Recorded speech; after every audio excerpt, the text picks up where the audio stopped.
Olá, queridos, tudo bem? Aqui é Helena Marques, eu sou astróloga, taróloga e numeróloga, criadora do portal de autoconhecimento Donde Fluir. Sejam muito bem-vindos a esse espaço. Então, eu estou fazendo essa série falando sobre os anos pessoais e vamos aqui concluir falando sobre o ano pessoal número 9. Então, você já fez a soma, já fez o cálculo e acabou chegando no resultado de 9? Esse vídeo é para você. Roda a vinheta!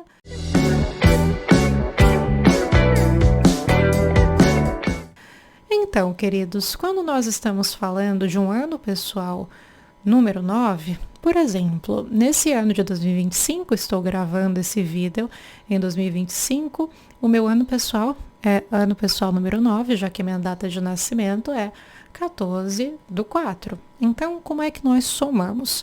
O ano universal em 2025 é o 9. Por quê? Porque 2 mais 0 mais 2 mais 5 resulta em 9. Então, para sabermos o nosso ano pessoal, somamos 1 mais 4, que no meu caso dá 5, 5 mais 4, 9, 9 mais 9, 18, que reduzindo, 1 mais 8, 9. Então, vamos lá. Eu lembro que eu passei pelo ano pessoal também em 2016. 2016 foi um ano universal 9. E olha, eu sou uma pessoa bem sincera, né? Até porque, pelo que eu já falei da minha data de nascimento, vocês que também entendem de astrologia vão perceber que eu sou ariana, né? 14/4. Então, eu lembro que 2016 foi um ano meio xoxo.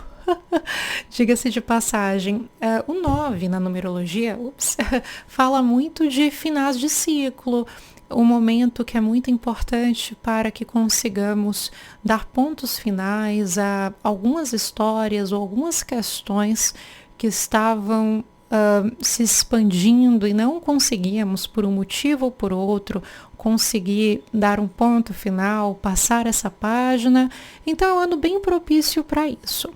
Eu lembro que em 2016, quando eu passei pelo ano pessoal 9, à época eu estava morando no Rio, eu fazia faculdade de jornalismo e eu morava numa república com mais 13 pessoas.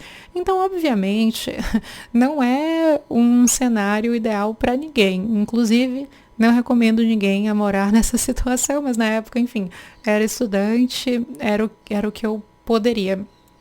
E eu estava já farta dessa situação e como eu gostaria de morar perto da faculdade, que eu estudava, quem é do Rio vai saber, na URCA, né? Eu estudava na UFRJ da Praia Vermelha.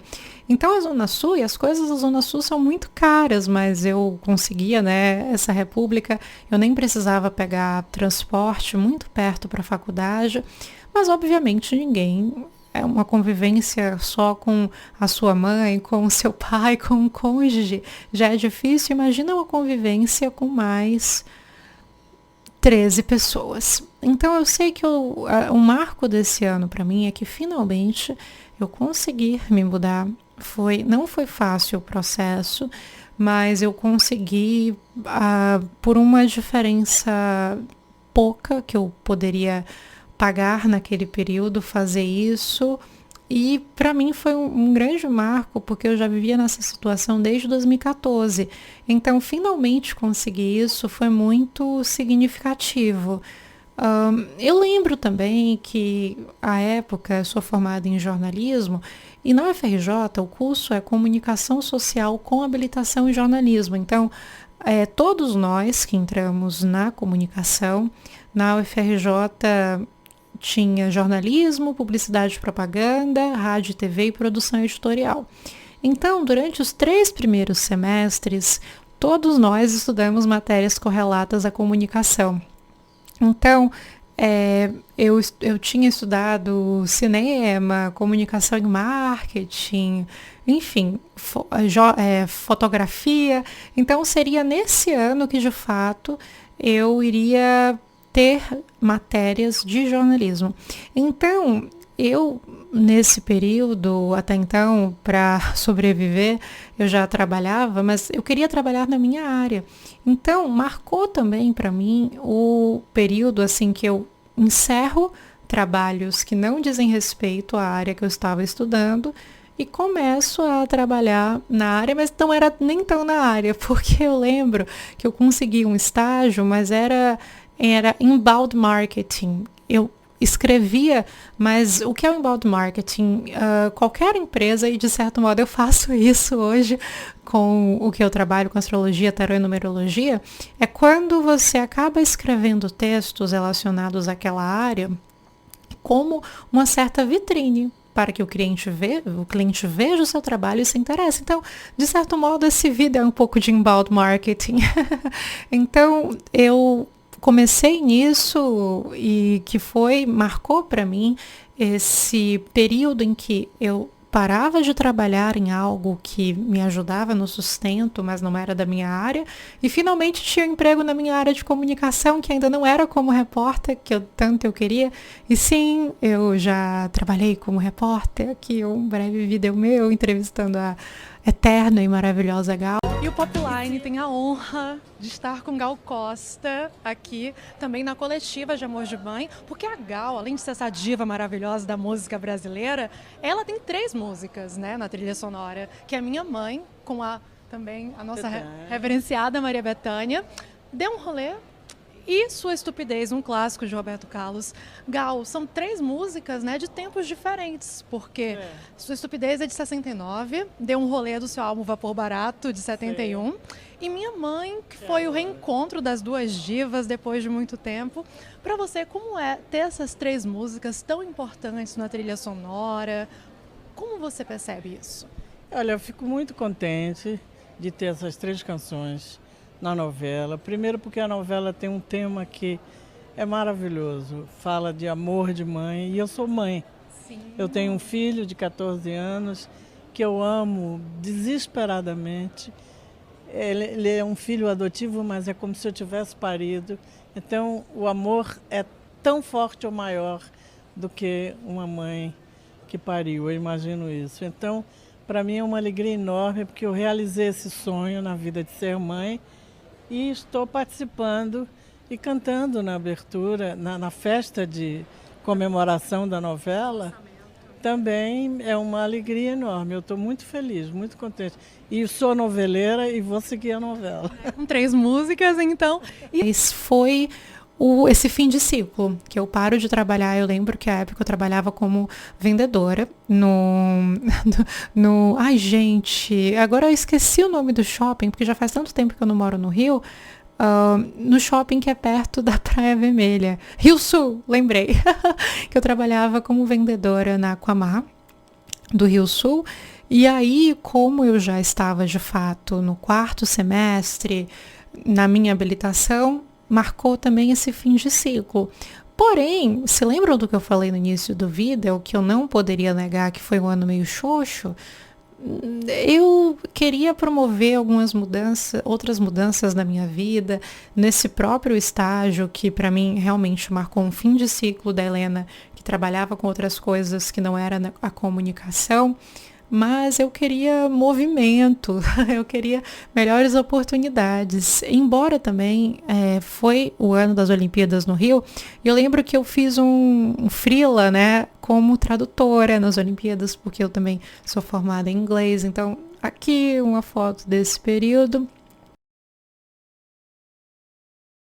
Mas é isso, eu acho que foi um período que eu acabei finalizando determinados ciclos, principalmente no que tangiam a moradia, porque também quem mora no Rio sabe o quão aluguel no Rio é muito caro, é muito difícil, e conseguir sair daquele contexto de 13 pessoas eu aluguei um quarto numa casa de uma idosa, não era o melhor dos contextos, mas era melhor do que dividir com tantas pessoas. E comecei de fato a trabalhar na minha área. Então, quando eu falei que foi um ano meio xoxo, eu lembro que eu não tinha muita vitalidade. E eu tinha vindo de anos como 2014, 2015, porque eu sou de Salvador, atualmente moro em Salvador, mas eu fui para o Rio para estudar no FRJ.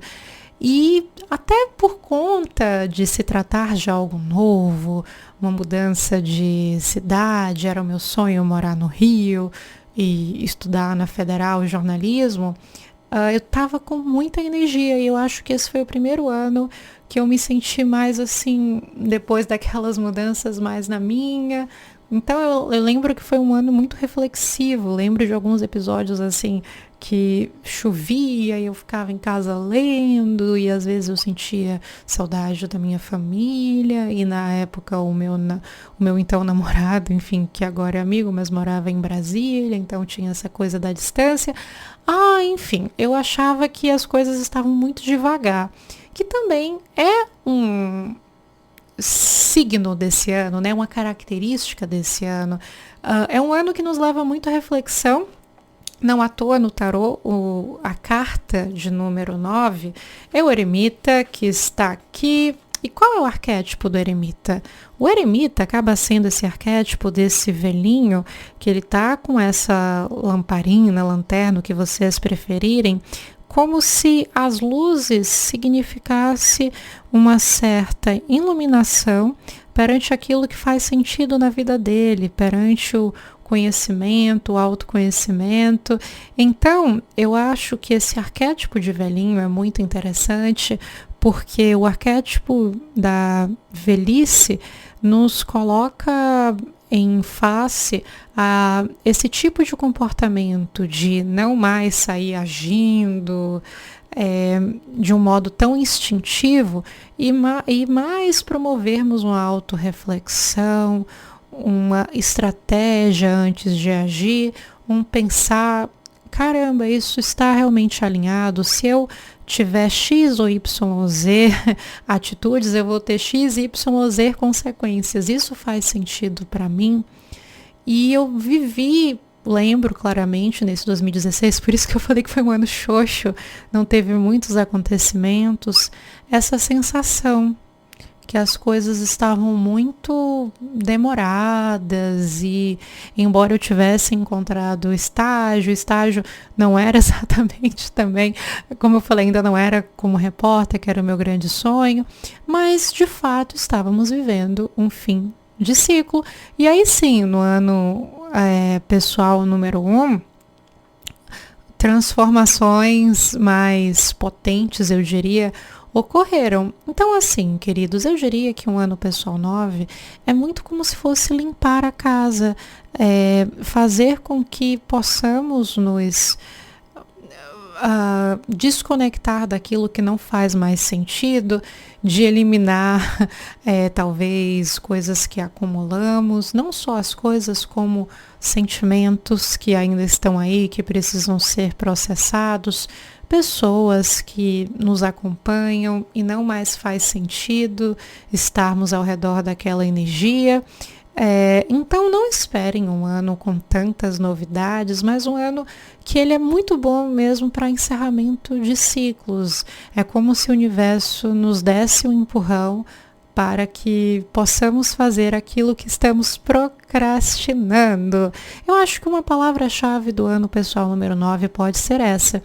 Para quem está procrastinando tomar alguma decisão que pode ser mais definitiva e, por sua vez, também uma decisão mais difícil, é um ano muito bom, porque como no mundo externo tende a não ter tantos movimentos, isso faz com que seja mais fácil esse processo de autoconhecimento, de autoconexão, e que aí a gente faça aquele trabalho chato. Então, inclusive, esse ano eu preciso terminar o meu semestre, que ficou um tempo parado. Estou cuidando da burocracia. Não sei se eu consigo retomar por conta da burocracia, mas eu tenho consciência que estou no ano pessoal 9, propício para isso. Então, já estou fazendo a minha parte no que tange a burocracia. Então é isso, se o universo agir perante a liberação da burocracia, eu não tenho dúvida que eu finalmente vou conseguir terminar esse ano, porque depois de tantas coisas que eu já passei, eu estou muito disciplinada e até pela consciência que eu estou vivendo um ano de final de ciclos, tenho como falei, tenho noção que seria um período ótimo para isso. Então, queridos, eu vos pergunto, o que é que vocês têm procrastinado? Já sentem que um ciclo encerrou, seja em um trabalho, seja em um modo de viver, seja em um relacionamento, mas acabam tendo dificuldade. Esse é o ano para isso. Então, se vocês curtiram, peço que curtem, compartilhem, se inscrevam no canal. Vai ser um prazer para mim tê-los aqui. Eu também ofereço consultas, como já mostrei, né, de tarô, de mapa astral, mapa vocacional, numerologia, enfim. Vai ser um prazer contar com vocês, recebê-los da melhor forma possível e orientar, levando luz e esclarecimento, que é o grande intuito do meu trabalho. Então é isso. Bom ano 9 pra gente. Vamos ver se esse ano talvez é um pouco mais, eu não estou esperando, como eu já falei, né? Mas quem sabe um pouco mais dinâmico do que 2016, porque eu achei 2016, meu último ano pessoal 9, muito xoxo. Enfim, um beijo. Tchau, tchau e até a próxima.